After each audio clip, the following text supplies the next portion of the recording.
ధాన్యం కొనుగోలులో అక్రమాలకు పాల్పడితే మిల్లులను సీజ్ చేస్తామని ఎమ్మెల్యే గండ్ర సత్యనారాయణరావు జిల్లా కలెక్టర్ రాహుల్ శర్మ అన్నారు.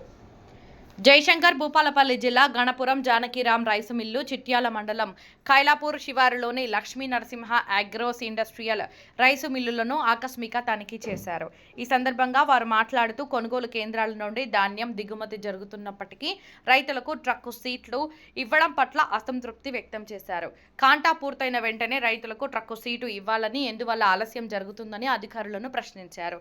ధాన్యం కొనుగోలులో రైతులను ఎట్టి పరిస్థితుల్లో ముంచరాదని, తద్వారా జిల్లాకు చెడ్డ పేరు వస్తుందని స్పష్టం చేశారు. అక్రమాలకు పాల్పడితే ఎవరిని వదిలిపెట్టబోమని, మిల్లులను సీజ్ చేసి కఠిన చర్యలు తీసుకుంటామని హెచ్చరించారు. ఈ కార్యక్రమంలో అదనపు కలెక్టర్ అశోక్ కుమార్, జిల్లా పౌర సరఫరాల అధికారి కిరణ్ కుమార్, డిఎం రాములు, సహకార అధికారి బలియా నాయక్, మార్కెట్ చైర్మన్ గుమ్మడి శ్రీదేవి, మండల అధ్యక్షులు గూట్ల తిరుపతి, నరసింగరావు, మధు, వంశీకృష్ణ, మిల్లు యజమానులు, అధికారులు ఈ కార్యక్రమంలో పాల్గొన్నారు. రైతాంగానికి వర్షాలు మంచిగా పడి నీరు కూడా అందిన సందర్భంలో దిగుబడి కూడా ఎక్కువ గాడి రావడం, మొక్కజొన్నలు కూడా గత 60 సంవత్సరాల నుంచి ఎన్నలేని విధంగా 1,10,000 టన్నులు ఈ యొక్క భూపాలపల్లి జిల్లాలోనే పండింది. మక్కలను కూడా ఎక్కడికక్కడ ప్రైవేట్ గోడామ్స్, పత్తి మిల్లులలో కూడా తీసుకొని ఇంత మాదేపూర్, జమ్మికుంట, పెద్దిపేట ఇంకా కూడా తీసుకున్నాం. దాదాపు 80% మక్కలు కూడా కొనుగోలు చేయడం జరిగింది. 20% ఉంది, అది కూడా చేయడం జరుగుతుంది. అది 50 కిలోల 650 గ్రాములు.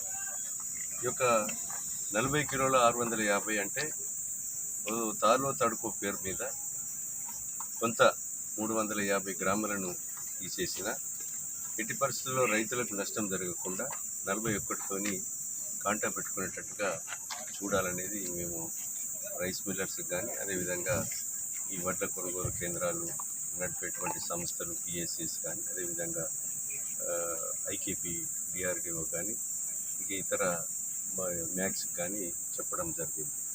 ఏదైతే కాంటాలు పెట్టుకున్న తర్వాత రైతు కంపల్సరీ వడ్ల కొనుగోలు కేంద్రాల దగ్గర ట్రక్ షీట్ తీసుకోవాలి.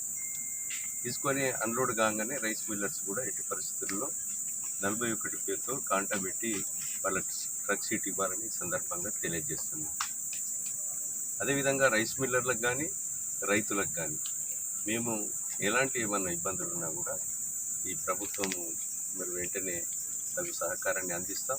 ఇక్కడ జిల్లా కలెక్టర్ గారు, నేను శాసనసభ్యునిగా, జాయింట్ కలెక్టర్ గారు, అదేవిధంగా అధికారులు అందరూ కూడా రైతుకు నష్టం జరగకుండా ఉండాలనేటువంటి ఒక ఉద్దేశంతో ఈరోజు గన్పూర్ మండలంలో ఒక జానకిరామ్ రైస్ మిల్లు, అదేవిధంగా ఇక్కడ కూడా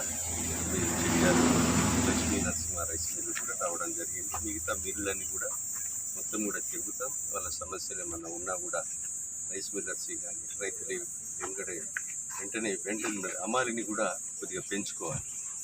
రైస్ మిల్లర్స్ అమాలిని కూడా పెంచుకొని మరి డే అండ్ నైట్ వాళ్ళని దింపుకునే విధంగా కూడా చేయాలి. ఇక్కడ ఒక ప్లాట్ఫామ్ కూడా మరి ల్యాండ్ మీద తయారు చేయడం జరిగింది. ఇక్కడ ఇంకొక 30-40 వేలు పెంచుకునేటువంటి కెపాసిటీ కూడా ఉంది. వీళ్ళకు అలాట్మెంట్ ప్రకారంగా 56,000 టన్నుల ధాన్యం అలాట్మెంట్ ప్రకారంగా కూడా దించుకోవడానికి రైస్ మిల్లర్స్ కూడా రెడీ చేసుకున్నారు. రైతులు ఎప్పటికప్పుడు కాంటాలు, సరైనటువంటి కాంటాలు పెట్టుకొని ట్రక్స్ తీసుకొని రైతు లాస్ కాకుండా చూడాలనేది ప్రభుత్వ ఉద్దేశం, ముఖ్యమంత్రి గారి ఉద్దేశం. ఈ సందర్భంగా తెలియజేస్తుంది.